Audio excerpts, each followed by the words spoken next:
ಸಕ್ಕರೆ ನಾಡು ಮಂಡ್ಯದಲ್ಲಿ ಕಿಡ್ನಿ ಮಾರಾಟ ಜಾಲ ಇದೆ ಅಂತ ಹೇಳಲಾಗ್ತಾ ಇದೆ. ಕಿಡ್ನಿ ಮಾರಾಟ ಜಾಲಕ್ಕೆ ಮಂಡ್ಯದಲ್ಲಿ ಮಹಿಳೆಯೊಬ್ಬರು ಬಲಿಯಾಗಿದ್ದಾರೆ. ಮಂಡ್ಯ ಜಿಲ್ಲೆಯ ಮಳವಳ್ಳಿಯಲ್ಲಿ ಮಹಿಳೆ ಸಾವನ್ನಪ್ಪಿದ್ದಾರೆ. ಇದು ಕಿಡ್ನಿ ಮಾರಾಟ ಜಾಲದಿಂದಲೇ ಅಂತ ಹೇಳಲಾಗ್ತಾ ಇದೆ. ಸಕ್ಕರೆ ನಾಡು ಮಂಡ್ಯದಲ್ಲಿ ಇದೀಗ ಕಿಡ್ನಿ ಮಾರಾಟ ಜಾಲ ಬಲಿ ಪಡೆದಿದೆ ಮಹಿಳೆಯನ್ನ. ಕಿಡ್ನಿ ಮಾರಾಟ ಜಾಲಕ್ಕೆ ಮಂಡ್ಯದಲ್ಲಿ ಮಹಿಳೆ ಸಾವನ್ನಪ್ಪಿದ್ದಾರೆ. ಮಂಡ್ಯ ಜಿಲ್ಲೆಯ ಮಳವಳ್ಳಿಯಲ್ಲಿ ಮಹಿಳೆ ಸಾವನ್ನಪ್ಪಿರೋದು.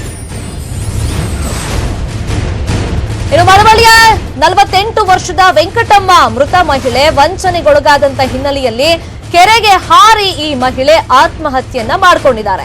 ಸಾಲ ಮಾಡಿ ಕಿಡ್ನಿ ಜಾಲಕ್ಕೆ ಈ ಮಹಿಳೆ ಹಣವನ್ನ ಕೊಟ್ಟಿದ್ರು. ಅದಾದ್ಮೇಲೆ ಒಂದಿಷ್ಟು ಕಿರಿಕಗಳಾಗಿದೆ, ಇವ್ರಿಗೆ ಮೋಸ ಆಗಿದೆ. ಹಾಗಾಗಿ ಇವರು ಸಾಲ ತೀರಿಸೋಕೆ ಆಗದೆ ಆತ್ಮಹತ್ಯೆಗೆ ಶರಣಾಗಿದ್ದಾರೆ. ಅದು ಕೂಡ ಕೆರೆಗೆ ಹಾರಿ ಆತ್ಮಹತ್ಯೆಯನ್ನ ಮಾಡಿಕೊಂಡಿರೋದು. ಕಿಡ್ನಿ ಜಾಲದಿಂದ ಹಣ ಸಿಗದೆ ಮಹಿಳೆ ಆತ್ಮಹತ್ಯೆಗೆ ಶರಣಾಗಿದ್ದಾರೆ. ಮಳವಳ್ಳಿ ಪೊಲೀಸರಿಂದ ಇದೀಗ ತನಿಖೆ ಚುರುಕುಗೊಂಡಿದೆ. ಹಾಗಾದ್ರೆ ಯಾವ ಕಾರಣಕ್ಕೋಸ್ಕರ ಇವರು ಈ ಕಿಡ್ನಿ ಜಾಲಕ್ಕೆ ಸಾಲ ಮಾಡಿ ಹಣವನ್ನ ಕೊಟ್ರು, ಅದಾದ್ಮೇಲೆ ಏನೆಲ್ಲ ಅಲ್ಲಿ ಪ್ರಾಬ್ಲಮ್ ಆಯ್ತು, ಕಿರಿಕಾಯ್ತು, ಸಾಲವನ್ನ ಯಾಕೆ ಇವ್ರ ಹತ್ರ ತೀರಿಸೋಕ್ ಆಗ್ಲಿಲ್ಲ, ಅವ್ರು ಏನ್ ಮೋಸ ಮಾಡಿದ್ರು ಅನ್ನೋ ಬಗ್ಗೆ ಇದೀಗ ತನಿಖೆ ನಡೀತಾ ಇದೆ. ಮಂಡ್ಯ ಜಿಲ್ಲೆಯ ಮಳವಳ್ಳಿಯಲ್ಲಿ ಮಹಿಳೆ ಸಾವನ್ನಪ್ಪಿರೋದು ನಾವು ಫೋಟೋದಲ್ಲಿ ಗಮನಿಸ್ತಾ ಇದೀವಿ ಸ್ಕ್ರೀನ್ ಮೇಲೆ. ಇವರೇ 48 ವರ್ಷದ ವೆಂಕಟಮ್ಮ ಅಂತ. ಸೊ ಇವರು ಇದೀಗ ಕೆರೆಗೆ ಹಾರ್ಬಿಟ್ಟು ಆತ್ಮಹತ್ಯೆಯನ್ನ ಮಾಡ್ಕೊಂಡಿರೋದು. ಇನ್ನೊಂದ್ ಕಡೆ ನಾವು ನೋಡ್ತಾ ಇದೀವಿ, ಕೆರೆಗೆ ಹಾರಿ ಅವರು ಆತ್ಮಹತ್ಯೆ ಆದ್ಮೇಲೆ ಅವರು ಶವವನ್ನ ತಗೊಂಡ್ ಬರ್ತಿದ್ದಾರೆ, ಮೇಲಕ್ಕೆ ಎತ್ತುತ್ತಾ ಇದ್ದಾರೆ. ಕಿಡ್ನಿ ಮಾರಾಟ ಜಾಲದಿಂದಲೇ ಈ ಮಹಿಳೆ ಇದೀಗ ಬಲಿಯಾಗಿರೋದು ಅನ್ನೋ ಮಾತು ಕೇಳಿ ಬರ್ತಾ ಇದೆ. ಯಮ್ಮನಿಗೆ ತಲೆ ಕೆಡಿಸ್ಬಿಟ್ಟು ನಿನಗೆ ಕಿಡ್ನಿ ಕೊಟ್ಬಿಟ್ರವ, ನಿನಗೆ 30 ಲಕ್ಷ ರೂಪಾಯಿ ದುಡ್ಡು ಇಸ್ಕೊಡ್ತೀನಿ, ನಮಗೆ ನೀನು ಅವ್ರಿಗೆ ಹಾಸ್ಪಿಟ್ಲಿಗೆ ಇವ್ರಿಗೆಲ್ಲ ಕೊಡಬೇಕು, ನೀನು 3 ಲಕ್ಷ ನಾನು ಯಾರ ತವರ ಸಾಲ ಪಾಲ ಮಾಡಿ ಇಸ್ಕೊಡು, ಇನ್ನೊಂದು ತಿಂಗಳು ಬಿಟ್ಕೊಂಡು ನಿನಗೆ ಕಿಡ್ನಿ ಕೊಡ್ಸ್ಕೊಡ್ತೀನಿ, ನೀವು 30 ಲಕ್ಷ ಕೊಡ್ತೀನಿ ಅಂತ ಈ ಅಮ್ಮನಿಗೆ ಆಸೆ ಮಾಡ್ತವ್ರೆ. ಈ ಅಮ್ಮ ಏನು ಮಾಡಿದಾಳೆ, ಇವ್ರ ತಾವು ಸಾಲ ಪಾಲ ಕಿತ್ತು ಒಂದು 3 ಲಕ್ಷ ಗಂಟ ಈ ಅಮ್ಮ ಯಾರೋ ಇಲ್ಲಿ ದಂಧೆ ಮಾಡ್ತಾವಳಲ್ಲ, ಕಿಡ್ನಿ ದಂಧೆನ ಬೀದಿ ಒಳಗೆ, ಅವಳಿಗೆ 3 ಲಕ್ಷ ಈ ಅಮ್ಮ ಕೊಟ್ಟಿದ್ದಾಳೆ. ಅವಳ ಹೆಸರು ಕೂಡ ನಮಗೆ ಗೊತ್ತಿಲ್ಲ. 3 ಲಕ್ಷ ಕೊಟ್ಬಿಟ್ಟು ಈ ಅಮ್ಮನಿಗೆ ಈಗಾಗಲೇ ಸಾಲದ ಭಾರ ಒಂದು 6 ಲಕ್ಷ 7 ಲಕ್ಷ ಗಂಟ ಸಾಲ ಹೋಗಿದೆ.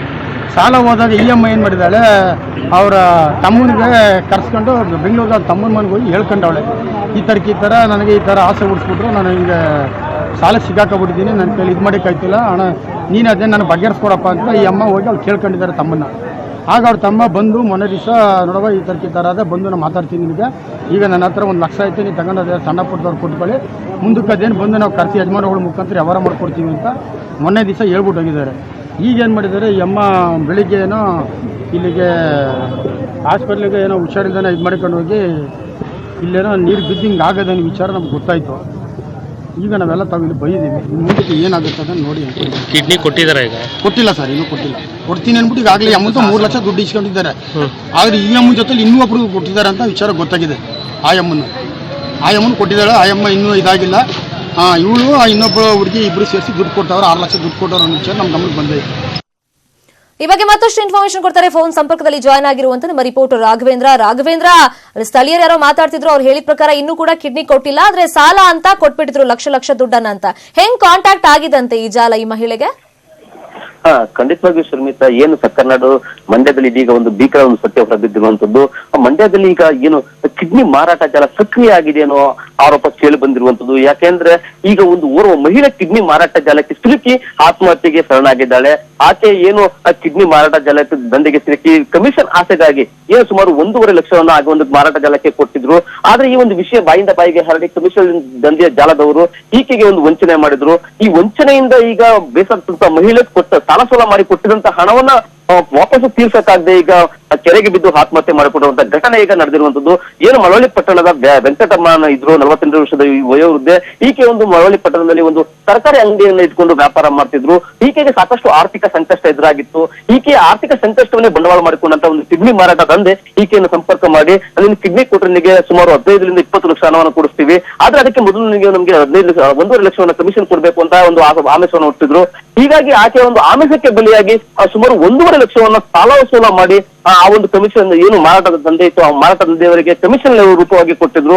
ಆದ್ರೆ ಈ ಒಂದು ವಿಷಯ ಸಾಕಷ್ಟು ಬಾಯಿಂದ ಬಾಯಿಗೆ ಹರಡ್ತಿದ್ದಂತೆ ಆ ಒಂದು ಜಾಲಕ್ಕೆ ಎಲ್ಲೋ ಒಂದು ಕಡೆ ಭಯ ಹುಟ್ಟುಕೊಂಡು ನಂತರ ಅವರು ಈಕೆಗೆ ವಂಚಿಸಿ ಪರಾರಿಯಾಗಿದ್ರು. ಇದರಿಂದ ಬೇಸತ್ತಂತ ಈ ಮಹಿಳೆ ಇದೀಗ ಕೆರೆಗೆ ಬಿದ್ದು ಆತ್ಮಹತ್ಯೆ ಮಾಡ್ಕೊಂಡಿದ್ದಾರೆ. ಹೀಗಾಗಿನೇ ಈ ಒಂದು ಕುಟುಂಬ ಏನು ವೆಂಕಟಮ್ಮನ ಕುಟುಂಬ ಈಗ ಒಂದು ಆರೋಪವನ್ನ ಮಾಡಿ ಪೊಲೀಸ್ ಠಾಣೆಗೆ ಈಗ ದೂರನ್ನ ಕೊಟ್ಟಿದ್ದಾರೆ. ಏನಂದ್ರೆ ನಾವು ವೆಂಕಟಮ್ಮನ ಸಾವಿಗೆ ಕಿಡ್ನಿ ಮಾರಾಟದಲ್ಲಿ ಕಾರಣ ಅಂತ ಹೇಳಲಾಗ್ತಿದೆ. ಈ ಒಂದು ಕಿಡ್ನಿ ದಂಧೆ ಮಾರಾಟ ಜಾಲ ಒಂದು ಮಳವಳ್ಳಿ ತಾಲೂಕಿನಲ್ಲಿ ವ್ಯಾಪಕವಾಗಿ ಒಂದು ಸಕ್ರಿಯವಾಗಿ ಒಂದು ಕಾರ್ಯನಿರ್ವಹಿಸುತ್ತಿದೆ. Okay. ಈ ಒಂದು ಪ್ರಕರಣ ಬೆಳಕಿಗೆ ಬಂದಿಲ್ಲ ಅನ್ನೋದು ಕೂಡ ಈಗ ಆಗಿದೆ. ಈಗಾಗಲೇ ಕೂಡ ಈಗ ಪೊಲೀಸರು ಕೂಡ ಒಂದು ತನಿಖೆಯ ನಿಟ್ಟಿನಲ್ಲಿ ಈಗ ದೂರನ್ನು ಪಡ್ಕೊಂಡು ತನಿಖೆಯನ್ನು ಮುಂದುವರಿಸ್ತಾ ಇರುವಂತದ್ದು Sharmita. Okay, thank you Raghavendra ತಮ್ಮೆಲ್ಲ ಇನ್ಫಾರ್ಮೇಶನ್ಗೆ. ಈ ಬಗ್ಗೆ ಮಾತಾಡೋದಕ್ಕೆ ಮೃತ ವೆಂಕಟಮ್ಮ ತಮ್ಮ ದೊಡ್ಡಯ್ಯ ಅವರು ನಮ್ಮ ಜೊತೆ ಫೋನ್ ಸಂಪರ್ಕದಲ್ಲಿ ಜಾಯ್ನ್ ಆಗಿದ್ದಾರೆ. ದೊಡ್ಡಯ್ಯ ಅವರೇ, ನಿಮಗೆ ಗೊತ್ತಿತ್ತಾ ಈ ರೀತಿ ಎಲ್ಲ ವ್ಯವಹಾರ ನಡೀತಾ ಇದೆ ಅಂತ ಒಂದು ಜಾಲದ ಜೊತೆಗೆ? ನಮಸ್ತೆ ಮೇಡಮ್ ಅವರೇ. ಅದು ಈಗ ನಾನು ಇತ್ತೀಚೆಗೆ ಹೋದ ವಾರ ಊರಿಗೆ ಬಂದಿದ್ದೆ. ನಾನು ಬೆಂಗಳೂರಲ್ಲಿ ಇರೋದು. ಓಕೆ, ಈಗ ಬಂದಾಗ ವಿಷಯ ಹಿಂಗೆ ಸ್ಪ್ರೆಡ್ ಆಗಿರೋದು ನನಗೆ ಇತ್ತೀಚೆಗೆ ಗೊತ್ತಾಗಿದ್ದು. ಅದಕ್ಕೆ ನಾನು ಒಂದು ಮುಂಜಾಗ್ರತಾ ಕ್ರಮವಾಗಿ ಏನಾದ್ರು ಮಾಡೋಣ, ಒಂದು ವ್ಯವಸ್ಥೆ ಮಾಡೋಣ. ಕೇಳಿದ್ರ ನೀವು ವೆಂಕಟಮ್ಮ ಅವ್ರ ಹತ್ರ ಹಿಂಗೆಲ್ಲ ಆಗಿದೆಯಂತೆ, ದುಡ್ಡು ಕೊಟ್ಟಿದ್ಯಾ? ಬೇರೆಯವರಿಂದ ವಿಷಯ ನನಗೆ ಕಲೆಕ್ಟ್ ಆಯ್ತು ಮೇಡಮ್ ಅವರೇ. ಅಲ್ಲ, ನೀವು ಕೇಳಿದ್ರ? ನಾನು ಡೈರೆಕ್ಟ್ ಆಗಿ ಹೋದಾಗ ಅವರು ವಿಷಯ ಬಾಯ್ಬಿಟ್ರು, ಈ ತರ ಆಗಿದೆ ಅಂತ. ನಾನು ಅದಕ್ಕೆ ಏನ್ ಮಾಡಿದೆ, ನಾನು ಡ್ಯೂಟಿಗೆ ಹೋಗೋ ಸಲುವಾಗಿ ನೆಕ್ಸ್ಟ್ ವಾರ ಬರ್ತೀನಿ, ಹೋಗಿ ಖುದ್ದಾಗಿ ಕಂಪ್ಲೇಂಟ್ ಕೊಡ್ತೀನಿ.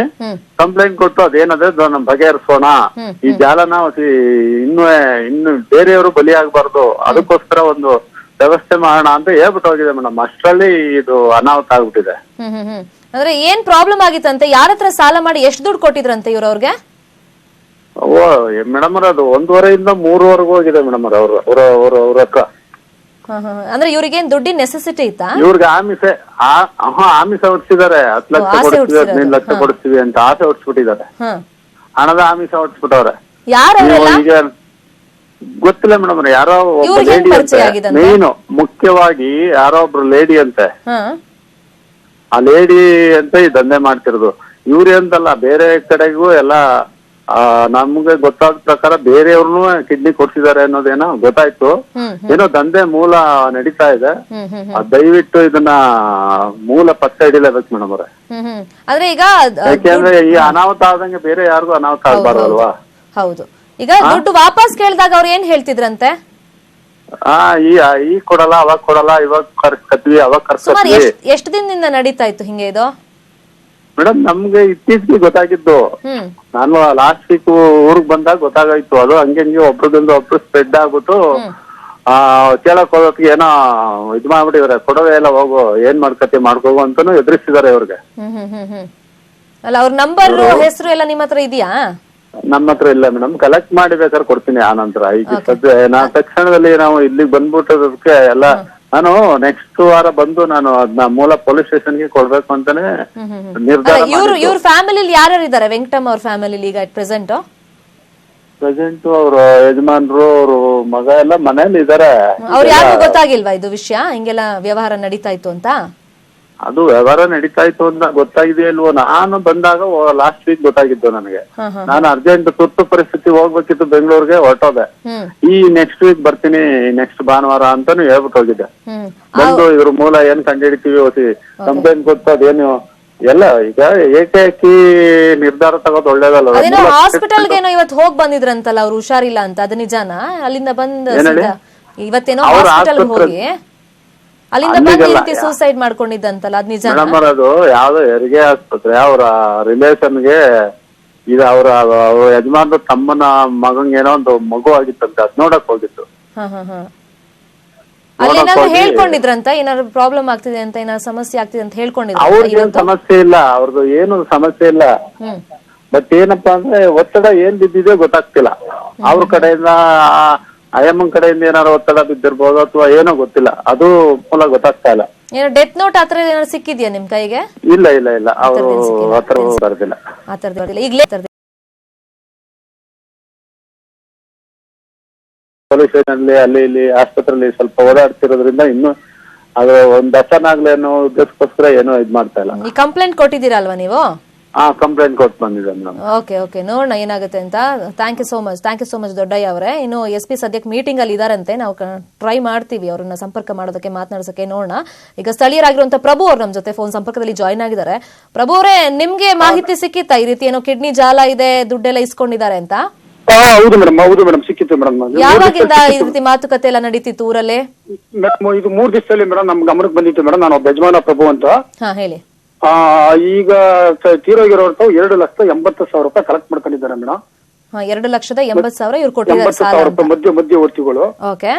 ನಾನು ಈ ತರ ವ್ಯವಹಾರ ಮಾಡಿ ನಿನ್ ಕಷ್ಟಕ್ಕೆಲ್ಲ ಪರಿಹಾರ ಮಾಡಿಸ್ಕೊಡ್ತೀನಿ, ನಾನು ಕೊಟ್ಟಿದ್ದೀನಿ. ನೀವು ಕೊಟ್ರೆ ಒಂದ್ 30 ಲಕ್ಷ ದುಡ್ಡು ಇಸ್ಕೊಡ್ತೀನಿ ಅನ್ಬಿಟ್ರೆ ಈ ಅಮ್ಮನ ಹತ್ರ 2,80,000 ರೂಪಾಯಿ ಕಲೆಕ್ಟ್ ಮಾಡಿದ್ದಾರೆ ನಾನು. ಅಂದ್ರೆ ಇವರು ಒಂದೇ ಸತಿ ಪೇಮೆಂಟ್ ಕೊಟ್ಬಿಟ್ಟಿದ್ದಾರೆ ಅವ್ರಿಗೆ. ಕೊಟ್ಬಿಟ್ಟಿದ್ದಾರೆ ಮೇಡಮ್. ಅವರೆಲ್ಲ ಯಾರಂತೆ ಹಂಗಾದ್ರೆ? ಮೇಡಮ್ ಆ ಹುಡುಗಿ ಅವರು ಈಗ ಆಗ್ಲೇ ಕಂಪ್ಲೀಟ್ ಎಲ್ಲ ಲಾಡ್ಜ್ ಆಗಿದೆ ಮೇಡಮ್. ತಾರಾ ಅಂತ ಅವಳ ಹೆಸರು ಮೇಡಮ್. ಅಂದ್ರೆ ಅದೇ ಊರವರು? ಅದೇ ಊರವರು ಮೇಡಮ್. ಅವ್ರಿಗೆ ಹೆಂಗಂತೆ ಲಿಂಕ್ ಅವ್ರದೆಲ್ಲ? ಏನ್ ಮೇಡಮ್? ಅವ್ರಿಗೆ ಹೆಂಗಂತೆ ಈ ಜಾಲ ಒಂದಿದೆ ಅಂತ ಹೇಳ್ತಿದಾರಲ್ಲ ಕಿಡ್ನಿ ಮಾರಾಟದ್ದು? ಅದು ನಮಗ್ ಗೊತ್ತಿಲ್ಲ ಮೇಡಮ್. ಈಗ ಇಷ್ಟು ಆದ್ಮೇಲೆ ಗೊತ್ತಾಗುತ್ತೆ ಮೇಡಮ್ ಅದ್ರ ಬಗ್ಗೆ. ಈಗ ಕಾರಣ ಗೊತ್ತಾಗಿರೋದು ಅದೇ ರೀಸನ್ಗೆ ವೆಂಕಟಮ್ಮ ಅವರು ಸಾವನ್ನಪ್ಪಿದ್ರು, ಆತ್ಮಹತ್ಯೆ ಮಾಡ್ಕೊಂಡಿರೋದು ಅಂತ. ಅದು ಸತ್ಯ madam. Okay thank you so much Prabhu ಅವರೇ ಮಾತಾಡಿದಕ್ಕೆ.